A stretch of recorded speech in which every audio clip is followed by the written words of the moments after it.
pag-asa sa gitna ng pagdurusa, pagtitiwala sa panahon ng Diyos. Sa bawat hakbang na tayo'y dumadaan sa buhay, may mga pagkakataon na tinatanong natin ang ating mga sarili. Bakit ito nangyayari sa akin? Bakit ganito na lang ang hirap na aking nararamdaman? Ang mga tanong na ito ay hindi madaling sagutin, lalo na kung ang puso at isip ay puno ng kalungkutan, panghihina at pagdududa. Madalas, ang mga pagsubok na dumarating sa ating buhay ay nagiging pabigat, at sa mga oras na ito, tila ba ang Diyos ay malayo at hindi naririyan. Ngunit narito ang isang mahalagang katotohanan. Ang Diyos ay hindi malayo. Hindi siya ang dahilan ng ating paghihirap, ngunit siya ay naroroon sa bawat hakbang ng ating paglalakbay. Sa bawat luha na dumadaloy, siya ang katuwang sa ating pagdadalamhati. Sa bawat pagsubok na ating hinaharap, siya ang magbibigay lakas upang magpatuloy. Sa mga sandaling tayo ay naguguluhan, iniisip natin, Panginoon, bakit ngayon? Bakit ako?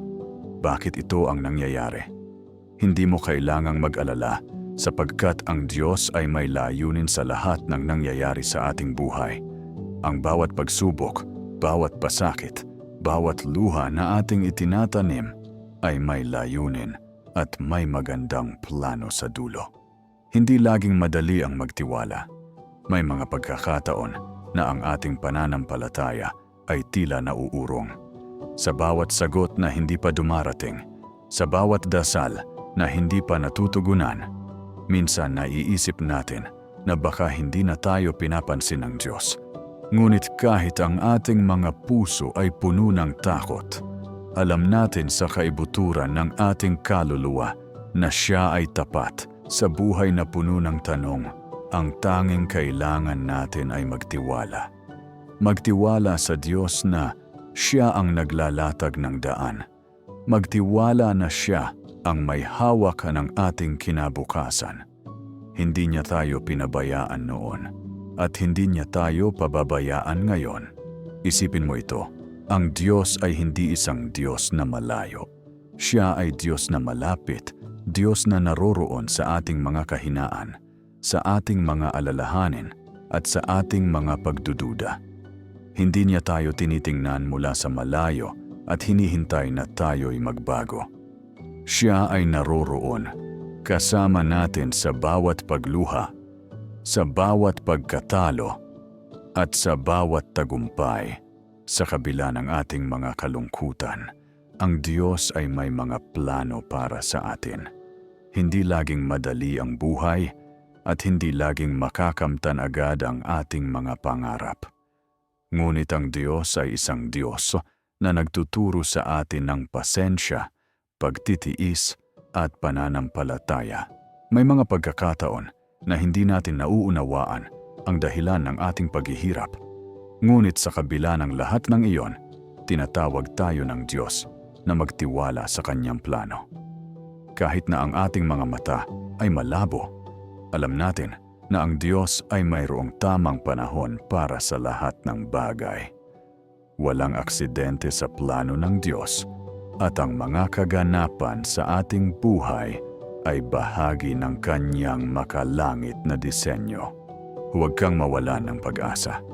Kapag hindi mo pa nakikita ang sagot sa iyong mga panalangin, tandaan mo, may panahon ng Diyos para sa lahat ng bagay.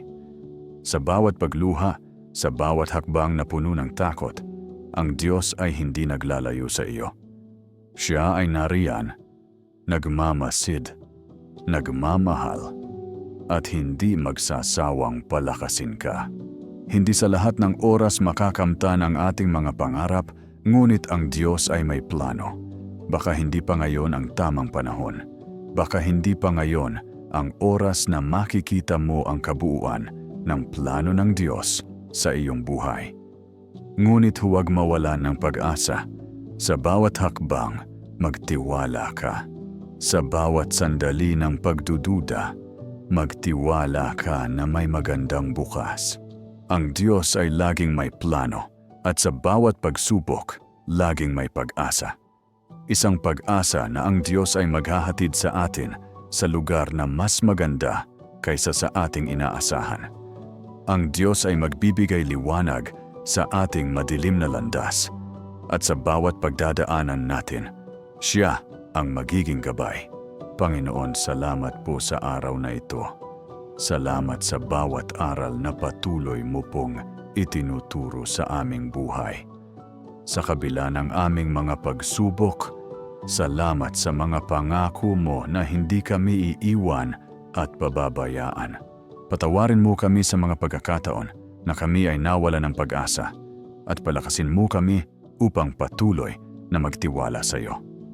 Sa bawat hakbang, sa bawat tanong at sa bawat kalungkutan, kami ay patuloy na umaasa na ang mga plano mo para sa amin ay magdadala sa amin sa mas maganda at mas matibay na bukas.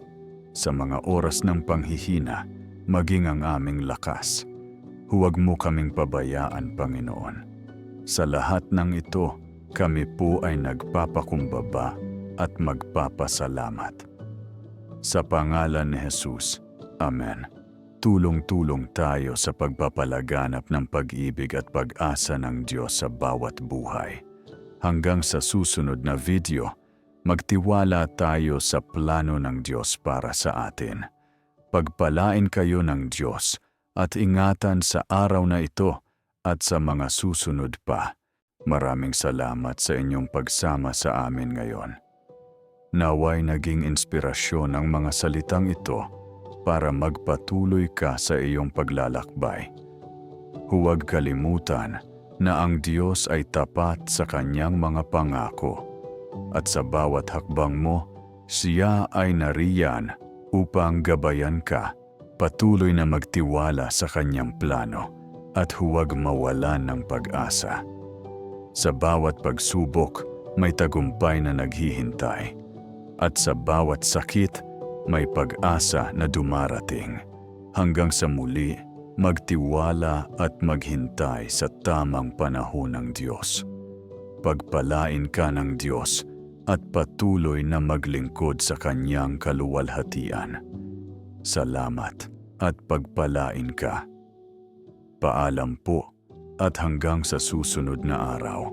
Kung kayo ay napagpala ng video na ito, huwag kalimutang mag-like, i-share ito sa inyong mga kaibigan at pamilya, at mag-subscribe sa ating channel upang lagi kayong updated sa ating mga daily devotions. Tulong-tulong tayo sa pagpapalaganap ng pag-ibig at pag-asa ng Diyos sa bawat buhay. Hanggang sa susunod na video, magtiwala tayo sa plano ng Diyos para sa atin. Pagpalain kayo ng Diyos at ingatan sa araw na ito at sa mga susunod pa.